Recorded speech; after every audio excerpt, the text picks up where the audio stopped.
This is easy to explain. This is the section where we review everything we've read, watched or played, but within the maximum time limit of 60 seconds. Okay, so, yeah, do you want to go first or shall I? I have nothing, so you go ahead. Okay then. First, Just to cover Shonen manga quickly, Naruto, it's been alright. The battles are becoming far more strategic like they were in the old days, which is definitely a plus, though it's only alright as once again Kishimoto decided to prove that his female characters can't do anything without Naruto's help. One Piece, I need to check a whole lot of backstory to catch up on before I can make heads or tails of what's going on, and Fairy Tail, which I've been following recently, where they decided to introduce a time skip out of nowhere by implying that the main cast is dead, and the latest new arc, which was started in a 24-page special, was basically a whole load of nothing. So yeah, I'm desperately looking for a new shonen manga to read now. Yeah, fun times. Waving little tiny streamer. Doctor Who Series 6 has just finished over here in the UK. As a whole, the season was up and down, to be honest. It had some good episodes. The finale, the wedding with a song, I really enjoyed, as well as The Girl Who Waited, even if the ending was a little bit douchey on the Doctor's part, but yeah, there were way too many ups and downs and cliffhangers that were just forgotten about for far too long. Not to mention that a lot of the episodes were generic filler, oh my god, there's something scary episodes.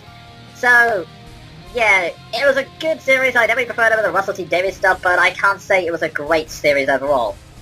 Yeah, I haven't actually seen any of the series, so my entire basis for deciding if I ever do is this review, so yeah, sounds like it might be an interesting ride. yeah, I think that's the best way to describe it.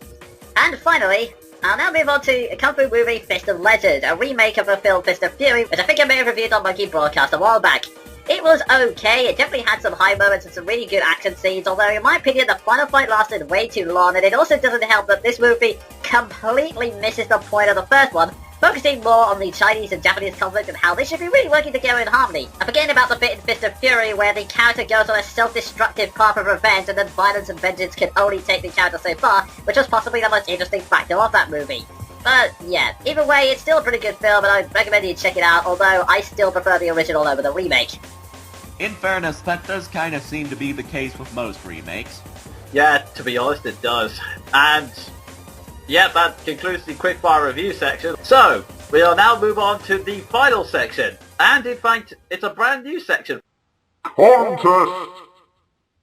This is a brand new section we may hold every once in a while, where our viewers vote on their favourites of a particular subject that we reveal before the show, and then we reveal the results while giving our own thoughts on the matter.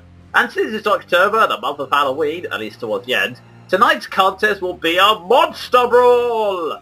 Which is basically a tally of which Halloween monsters are both feared and admired amongst our fans. That said, I didn't get quite as many votes as I thought I would. Well, to be precise, 2 people entered a list of their own favourites. My favourites though too, John William Nowak, you guys are awesome here, and frankly, I wasn't gonna make special mention of people unless they came up with good quotes, but without you two, this entire thing would have fallen apart, so we'll just try and make do with what we have. Now, I'm gonna tell you the votes. There's only one clear winner by 2 votes, and the rest is kind of just all time for second place. So I'm gonna start with the first one we got. The first monster mentioned here was Frankenstein. That's kind of an interesting one. That's not really a monster that gets talked about a lot these days, come to think of it. Nowadays, not really, strangely enough. I know Frankenstein was kind of still popular about 30 years ago, but ever since, it's kind of been replaced by werewolves and vampires. Yeah. Because nothing can be complete without werewolves and vampires. True. No one's really tried to develop a mythos around Frankenstein, or Frankenstein's monster, I suppose would be a more correct term, because I think the problem is Frankenstein's monster is more or less a straight-cut story. A scientist tries to dabble with the meaning of life, he creates Frankenstein, and it goes horribly, horribly wrong. That's about it, really. Yeah, and the thing is, the original Frankenstein already had its own mythos. Because it was a set story about a set character. It's a kind of cut and dry thing, I think. It's not really like a species where you can take it in new directions. There's only so many versions of "He's alive!" you can take. Yeah, yeah, there's only so many different ways you can ham that up, you know. Yeah. The last modern day thing I've seen focused on Frankenstein was, oddly enough, a series that has kind of disappeared off the face of the earth.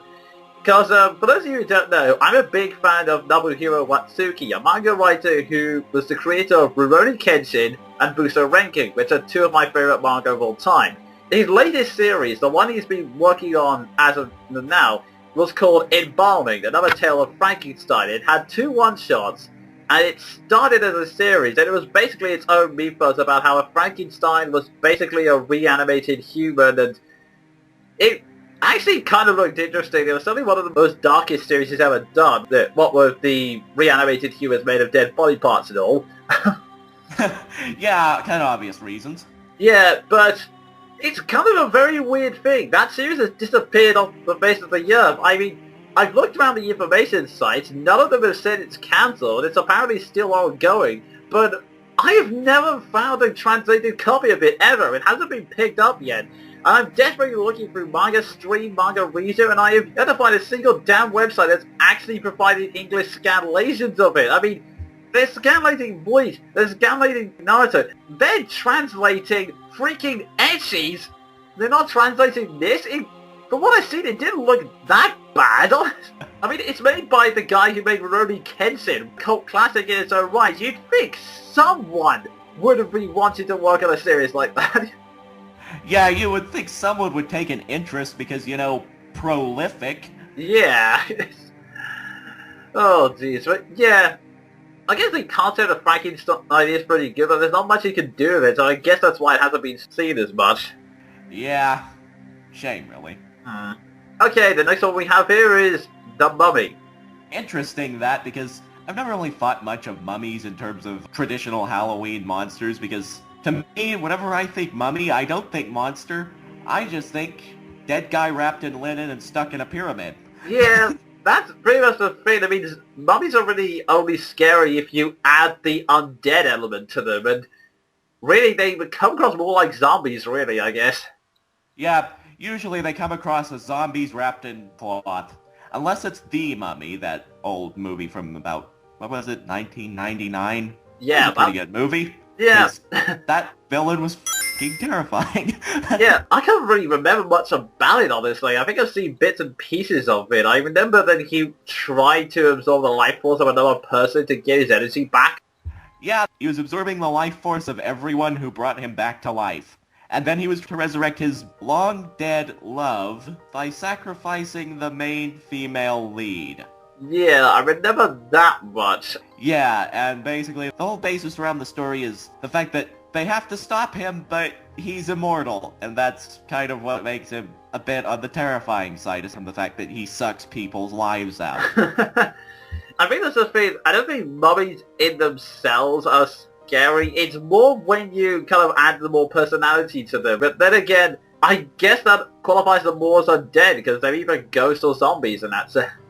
Yeah, so really, all I think about is people stuffed in pyramids who are wrapped in linen.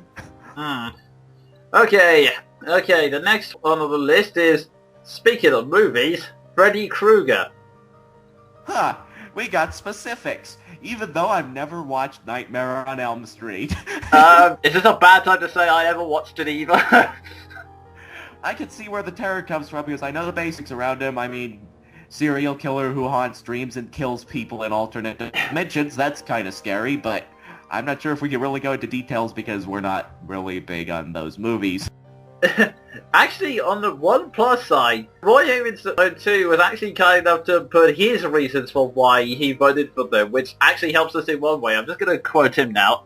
What makes Freddy so intimidating is that even after death, he doesn't stop seeking out his revenge, and does so by attacking his victims in the most vulnerable state, while they sleep, thus adding that sense of hopelessness that is the key to horror. That's actually a good point, because that is the whole basis around him.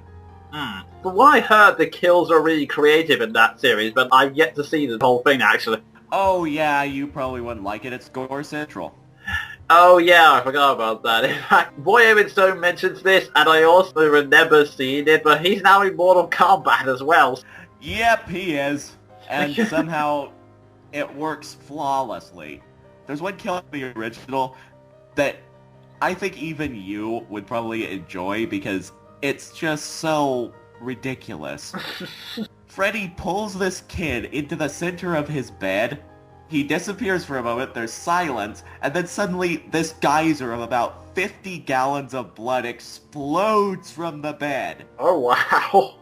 Oh, It gives new meaning to bloody hilarious. It's so Yeah. exaggerated, not even the biggest gore-averse person could look at it and not laugh. yeah. Although I am tempted to do that to you after that pun you just made. That was actually TV tropes, so I'm safe. Okay, good. Now I just have to track them down. Anyway, but yeah, that's also a good one. And the next one Roy Havenstone 2 mentions is demons. Huh.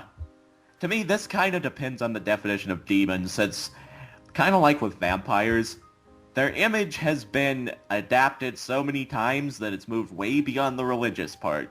Yeah, I'm pretty sure that Roy Havenstone 2 means more the possessing kind, or at least the ones that don't really have form, because the films he mentions as examples are The Exorcist, Paranormal Activity, and The Rite, so... Oh, yeah. I get that. Hmm. Oh, God, Exorcist. Yeah, I've seen creepy images of that film, and to be honest, I don't think I want to venture any further, because I will be honest, I am a screaming wuss. Yeah, me too. I back away from horror as fast as I can. I back away from Google Images whenever I type in something that may even remotely bring up something creepy to me. But yeah, it's kind of an interesting concept, and I think that's probably one of the creepy things about The Exorcist, the fact that it's this child who, well, has frankly been possessed by something that's so inhuman. I mean, it talks in such an incredibly deep voice and is capable of all these terrifying things. So. Yeah, I definitely see where the terror comes from. And the winner of this contest, the one that Roy Havenstone and John William are voted for, is zombies. Huh, I thought it would be vampires. Anyway. Yeah, zombies came out of nowhere to win this, which is actually kind of odd because I've never really seen the appeal of zombies. Yeah, to me, they're just cannon fodder to shoot magic at. That's what they're used for in all my stories. Yeah, I kind of get the idea of the whole apocalypse that everything's trying to kill you thing, but like you said, they're mostly just cannon fodder. I never really see them as terrifying as that whole of an idea. It may be because I think Roy Havenstone makes a good point here that they've kind of been overused, so you kind of desensitize them and become a bit stale. Yeah, and I'll never be able to take them seriously ever again after a Cracked.com article that was literally titled, "Why the Zombie Apocalypse is Impossible." Okay. Listing weather conditions, the zombies being slow, and the fact that nobody in their right mind would ever go near one if they saw one. The fact that the government would quarantine everything they see. So being killed by zombies, 2012, it's just not the hip thing. Yeah, I think to be fair, there are a lot of monsters that would kind of crack if they got into real life physics, like vampires for one thing. That would... Yeah, sunlight. Yeah, that's kind of a big important thing. Which is why I and a friend of mine have had to actually adapt vampires so they wouldn't actually be useless. We had to make a story around them, and yeah, we had to take some creative liberties. Not as creative as Twilight, though, but let's not get into that. But I think, with vampires, you have to take that many creative liberties. I mean, for one example, a vampire can live for several thousands of years because they're immortal and not age. Now, keep in mind that most of the systems like nowadays, you need an identification for everything. So, you're going to have to create a series of fake identities, otherwise people are going to notice, hang on, I've just noticed that this guy from 1950 not only looks exactly like that guy over there, but there's no record of his death. Yeah, they kind of wouldn't work in real life, now would they? Yeah,